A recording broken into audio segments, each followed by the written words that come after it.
का ताला कब खोला वो भी सबको पता है। बहुत सारी चीजें ऐसी हुई हैं कि हम ये नहीं कह रहे कि कांग्रेस बहुत सेफ थी। और देखिए, बात मुसलमान के नाम पे राजनीति किस पार्टी ने नहीं की, हर पार्टी राजनीति करती है। लेकिन 2014 के बाद जो स्थिति देखी है उससे पहले हमने स्थिति नहीं देखी।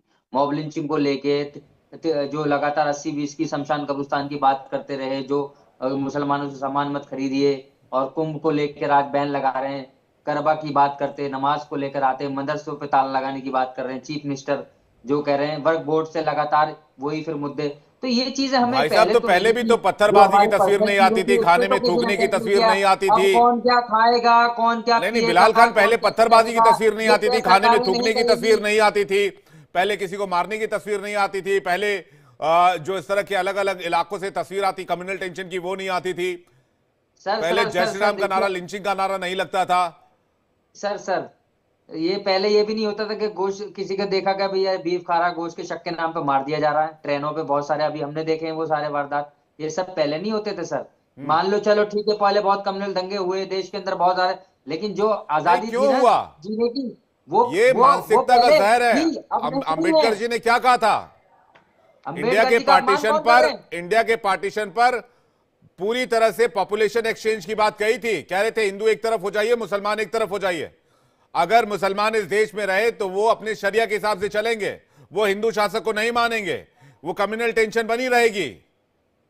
लास्ट में उनकी स्थिति क्या रही और आज क्या स्थिति है? जिस तरीके से संसद के अंदर अपमान किया जा रहा है, इनकी पार्टी के बड़े लीडर लगातार उनका अपमान कर रहे हैं, उस पर तो किसी की जुबान नहीं खुलती है। और पूरे नहीं नहीं, देश उन्होंने भर में कहा आज था ना, ये जहाँ बात जहाँ कही थी। प्रोटेस्ट हो रहा है। जिन अंबेडकर जी को आज पूरा देश भगवान मानता है, पक्ष और विपक्ष भगवान दोनों नहीं मानते, भगवान पूरा मानते हैं, देश नहीं उन्होंने बात मानता। अगर कही। ये मानते तो ऐसे अपमान नहीं करते विवेक भाई। अगर ये मानते भगवान, तो जिस तरीके से अपमान किया है संसद के अंदर, पूरा देश आज जो है नहीं उसको नहीं, लेकर, अरे अगर आप चाहे बताइए ना अपोजिशन आपका स्टैंड क्या के। है जब उन्होंने अपनी बात कही थी।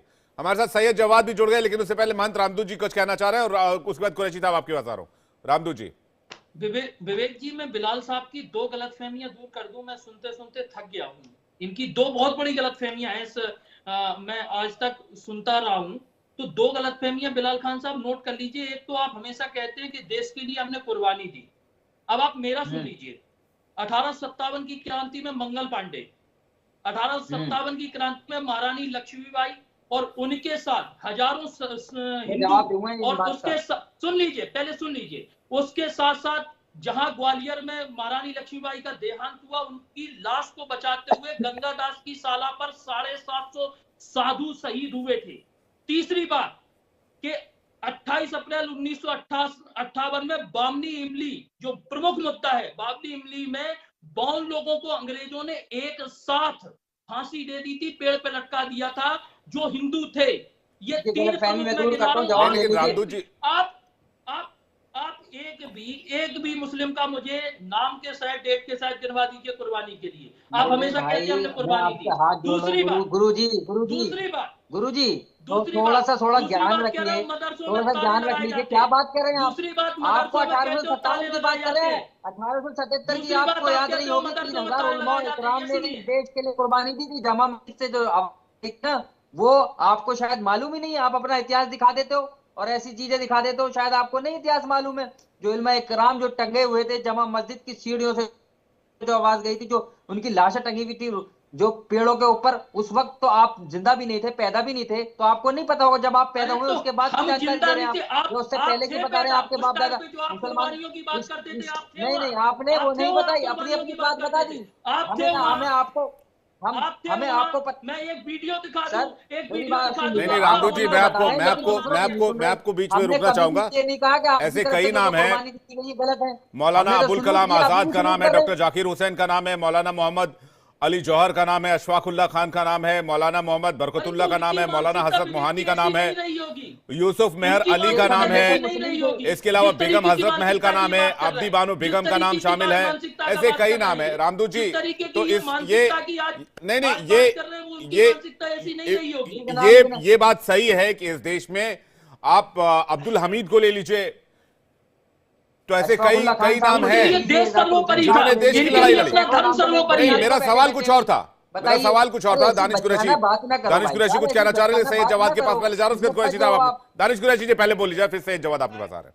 मुझे लगता है कि बात ना करो, जो है हमारे वो शायद व्हाट्सएप का ज्ञान पढ़ के आ गए हैं उनको ये नहीं पता कि सिराजुद्दौला की फौज किस तरह से शिकस्त पाई थी। तब तो किसी का नाम भी नहीं था। टीपू सुल्तान जब लड़ रहे थे अंग्रेजों के सामने, तब कोई जानता भी नहीं था। अंग्रेजों के सामने की लड़ाई आप क्या जानेंगे? अंग्रेजों की मुखबिरी करने वाले आज जवाब देंगे। और सुनिए, दूसरे खास बात मैं आपको बताऊं, आपने जो बिलाल भाई को जवाब दिया है, अब सवाल सुन लीजिए। मैं आपसे भी पूछ रहा हूं और तमाम पैनलिस्ट से पूछ रहा हूं कि अगर 1947 के बाद देश के अंदर में संविधान लागू हुआ, फॉर सेक ऑफ आर्ग्यूमेंट, और फिर से रिपीट कर रहा हूं, फॉर सेक ऑफ आर्ग्यूमेंट, अगर ये कहा जाता कि भाई यहां पर मुसलमानों को अधिकार नहीं मिलेगा, तो क्या वो संविधान सर्वस्वीकृत होता? नहीं होता। आज उन चीजों को अमेंडमेंट के नाम पर आप जबरन थोपने की कोशिश कर रहे हैं, वो भी बर्दाश्त नहीं किया जाएगा। और सुनिए, बार बार जो आप बाबा साहब आम्बेडकर की बात करते हैं ना,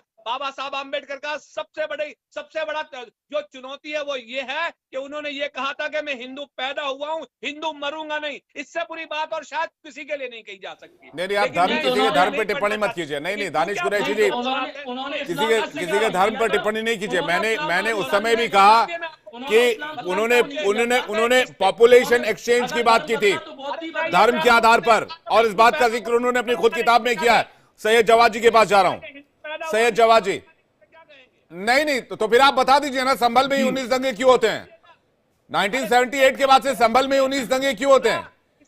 होना ये पूरी अलग चीज है। नहीं, तो मैं पूछ तो रहा हूं आपसे, आप ही बता दीजिए। चलिए, मैं चुप रहता हूं।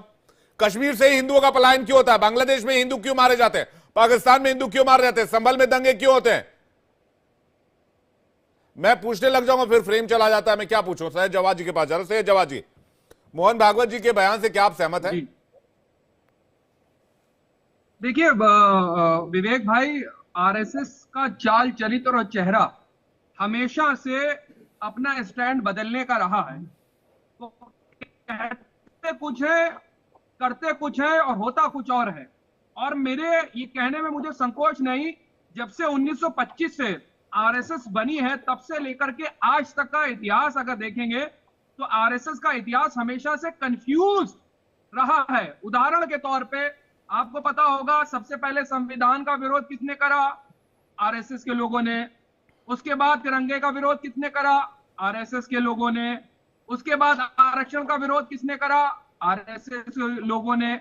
बाबा साहब भीमराव अंबेडकर की प्रतिलिपियां और उनके पुतले किसने जलाए? आरएसएस ने। आज सम्मान करने लगे। फिर कहते हैं कि बच्चे जो हैं वो कम पैदा होना चाहिए, आज कहते हैं कि बच्चे जो हैं वो 3 पैदा होना चाहिए। नहीं, तो वो जब कह रहे हैं कि भाई मस्जिद जाकर देखने की जरूरत नहीं है, अपना स्टैंड चेंज कर देते हैं। नहीं, वो जब कह रहे जी सैयद जवाद, वो जब पॉइंट पर आई ना, वो कह रहे हैं कि भाई मस्जिद जाकर देखने की जरूरत नहीं है कि क्या है क्या नहीं है, अब जो है जैसा है वैसे ही रहने। नहीं, आरएसएस कथनी और यही बताने की कोशिश कर रहा हूं, आरएसएस की कथनी और करनी में जमीन आसमान का फर्क है। जो उन्होंने भस्मासुर, जो नफरती जिन बाहर निकाला था, आज उसकी देन ये है कि मोहन भागवत को लोग गलिया रहे हैं। आप देखिए, ये होती है नफरत की जो खेती आपने कही हुई होती है, आज उसी के अंदर आपको क्रिटिसाइज करा जा रहा है। आपको कौन क्रिटिसाइज कर रहा है? यही लोग तो कर रहे हैं। इसीलिए कहते हैं कट्टरवाद हर देश के लिए, समुदाय के लिए, जहां कहीं पर भी होती है नुकसानदेही होती है। हमको कट्टरता से लड़ने की जरूरत है। आप कहते हैं मैं कट्टर मुसलमान हूं, कट्टर हिंदू हूं, कट्टर सिख हूं, कट्टर नहीं, आप अच्छे हिंदुस्तानी बनिए, आप अच्छे मुसलमान बनिए, अच्छे सिख बनिए, अच्छे हिंदू बनिए, अच्छे ईसाई बनिए। अच्छा बनने की जरूरत है। भारत जो है वो खूबसूरत मुल्क है। सैयद जवाद जी, थोड़ा सांस ले लीजिए। एक साथ इतना बोलेंगे तो सांस थोड़ी सी अटक सी जाएगी। मैं आपसे हमारी सांस की फिक्र मत करिए, हमारी सांस की फिक्र करने के लिए हमारा संविधान आप हमारे मित्र हैं, सांस की फिक्र क्यों ना करें? अब आप हमारी बात सुन, सवाल सुन लीजिए। अब सवाल सुन लीजिए। मैं आपसे ये कह रहा हूं कि भाई अब भागवत जी को कह रहे हैं कि भाई उनके लिए आलोचनाएं हो रही हैं, तो देश शरिया से तो चलता नहीं है, संविधान से चलता है। तो हेल्दी क्रिटिसिज्म में क्या बुराई है? नहीं, बुराई कोई नहीं है, लेकिन आपने जो नफरत की आपने नहीं, इसमें नफरत क्या वही काट रहे हैं। अरे भाई, साधु संत बोले नहीं, हमें जो हमारा पुरातत्व, जो हमारा सनातन संस्कृति का धरोहर है वो हमें पता करना है, और वो भी कोर्ट के माध्यम से। और उसमें भागवत जी ने कहा कि भाई मस्जिद जाने की आवश्यकता नहीं है। कहते हैं हमको ये एक वर्ग इससे सहमत नहीं है, एक वर्ग इससे सहमत हो सकता है। आरएसएस वीएचपी भागवत जी के बयान से सहमत है, मुझे संत समाज सहमत नहीं है। आप बोलिए जल्दी से रामदूत जी के पास जा रहा हूं, बोलिए। 10 सेकंड। देखिए, या तो ये कह दीजिए कि हम 1991 के प्लेसेस ऑफ वर्शिप एक्ट को नहीं मानते हैं, जामा मस्जिद नहीं मानते, और जामा मस्जिद संभल वाला जामा मस्जिद वैसे भी एएसआई के अंडर आता है, और जो भी एएसआई के अंडर है वो प्लेसेस ऑफ वर्शिप एक्ट में नहीं आता है। अच्छा, तो फिर कोर्ट को मना कर दिए कि कोर्ट ने गलत अभी डिसीजन तो कोर्ट सुप्रीम कोर्ट का जो तमाचा पड़ा है वो शायद अभी इनको जो है समझ में नहीं आया। सुप्रीम कोर्ट ने 1991 के वर्शिप एक्ट के ही क्लॉज में लिखा है कि जो भी